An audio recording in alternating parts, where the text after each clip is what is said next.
Today, I'm going to be talking about another well-known short story written by Herman Melville, Benito Cereno. Our protagonist is named Captain Delano, who is the sea captain of a whaling ship called the Bachelor's Delight. Well, that's a fun name. He's just sailing around, having a good time with his crewmates, when suddenly he spots a ship coming their way. But it's all tattered looking, with torn sails and disrepair, kind of like the aftermath of SpongeBob parking the Flying Dutchman's ship. This ship's seen some shit, so Delano decides to go check it out. Yeah, that sounds like a great idea. Delano and his crew get a closer look at this ship. It's called the San Dominick, and written on it in chalk says, "Follow your leader." Is this ship inhabited by a bunch of 6-year-olds?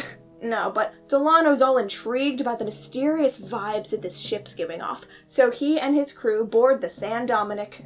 But Captain Delano, doesn't this seem a bit dangerous? I mean, the ship's a wreck, it's probably unstable. You do not question my orders, maggot! I'm the captain! This is actually a police hat, but... So they board the San Dominick, and they're soon surrounded by a bunch of slaves and sailors, all begging them for water and supplies. And they tell Delano all about their struggles of shipwrecks and a bad case of scurvy that broke out and killed half their crew. Ugh, could you step back a few feet? So Delano makes his crew go back to the Bachelor's Delight to fetch some supplies for these people, and let's be honest, they're probably a little relieved to get away from these scurvy-infested people. If I were Delano's crew, I'd be like, "See ya, Delano, I'm getting the fuck out of here, I don't want no scurvy." Delano was then introduced to the captain of the San Dominick, the one and only Benito Cereno. But this guy's no Johnny Depp, no, this guy's a fucking mess. He's nervous, twitchy, sickly, and he basically looks like Skeletor. I'll tell you why your ship's a wreck, it's cause your captain's half dead. So Delano's a little suspicious of this guy. I mean, after all, shouldn't a captain look more captain-y? But Delano gives this guy the benefit of the doubt and assumes that he's just down in the dumps because of his ship's condition. So Cereno has an assistant whose name is Babo. Babo. Babo is there for Cereno's every command. Come here, Babo, I just sneezed. I need a tissue. Here's your tissue, Lord Captain Cereno, sir.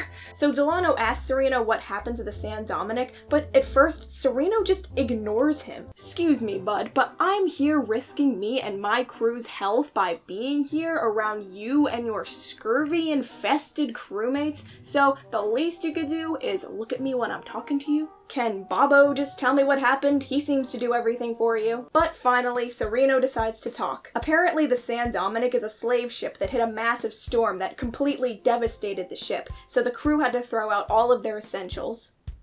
Who okayed that idea? Was it you, Cereno? I bet it was you, Cereno. Cereno decided to let the slaves loose so they could pitch in on the repairs, since everybody's in the same boat.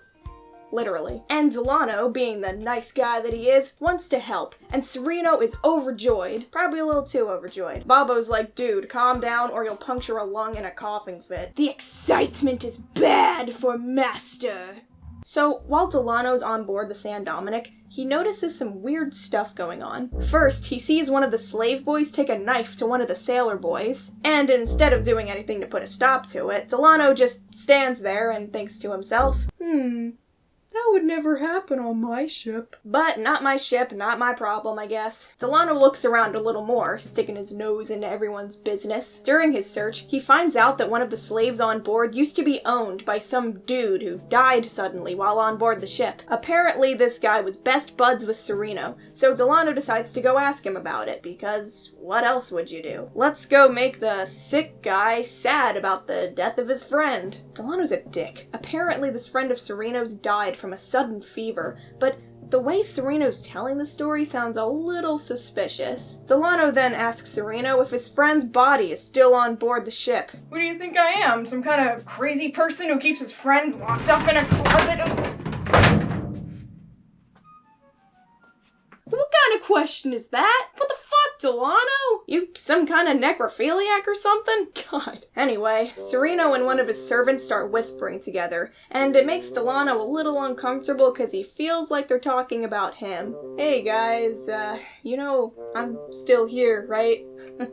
"Okay, Guess I'll just walk away then. Cereno's behavior is really starting to bug Delano, and he starts to wonder if Cereno really is a sea captain, or if he's just some lowlife pretending to be a sea captain so that he can murder him and steal the Bachelor's Delight. I want in on that Bachelor Delight. But Delano quickly brushes these thoughts aside. Nah, he couldn't be. I'm being silly. So in order to forget about all that, Delano walks away again, but he comes across something else weird. He sees two slaves push a sailor onto the ground rather violently, so he quickly rushes back to Cereno to tell him what just happened. Tattletale. But when Delano starts to try to explain, Cereno conveniently starts to have another coughing fit, and so Babo takes him away.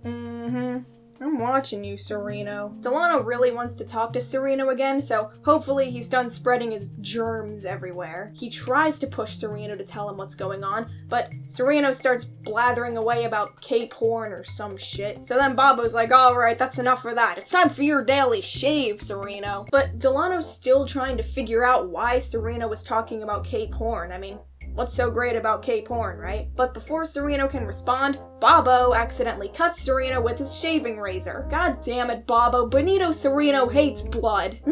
Wait. This could be important. Delano thinks to himself, a man who's afraid at the sight of blood couldn't possibly be plotting a murder, could he? I mean, he could poison you, strangle you, drown you. You're on a boat. So it's lunchtime now, and Delano wants to have another chat with Cereno, preferably without Babo around distracting him. But Cereno won't let Babo leave his side. He never wants to be without his Babo, which is kinda suspicious. Alright, what's going on here? Finally, I think Delano's had enough of this shit, so he's gonna bail. Being a good person isn't worth being murdered over. I hope his crew's still around. Delano prepares a small boat to make his way back to the Bachelor's Delight, when suddenly, Cereno throws himself into the boat, pushing Delano out of the way. Babo's following him close behind. It's all happening so fast, and then Babo tries to stab Delano. Oh, he knew it all along! But wait. Delano realizes that in all this mania, Babo wasn't trying to stab him. No, but his master, Benito Cereno. The boat then somehow escapes, and the canvas that was above the words "Follow your leader" falls down, revealing a skeleton. We already did this joke. Ah, shit. I think I dented him. Dad's gonna fucking kill me. But everything's all coming together. Turns out, the slaves were in charge of this ship the whole time, and they were just holding Cereno captive. The slaves had a revolt, and if you hadn't already guessed, the friend of Cereno's that Delano had rudely asked to see the remains of had been killed during that revolt, and I guess he was the spooky, scary skeleton. But that's why nobody did anything when the slave boy attacked the sailor boy. That's why nobody gave a shit when the slave pushed down the sailor earlier. I mean, I still don't know why Delano didn't care, but Delano's a dick. And I guess that's why Cereno always had Babo around, so that Babo could keep tabs on him. And I'm starting to think that either that cough of Cereno's was just a way to try to communicate with Delano, or he was just trying to get his germs all over Babo because he was salty because he stole his ship. Nobody steals Cereno's ship! Then, at the end of the story, we get a little "where are they now?" which is kind of fun. Cereno eventually dies of natural causes, and Babo is sentenced to death by having his head cut off and mounted on a pole. Oh. Okay.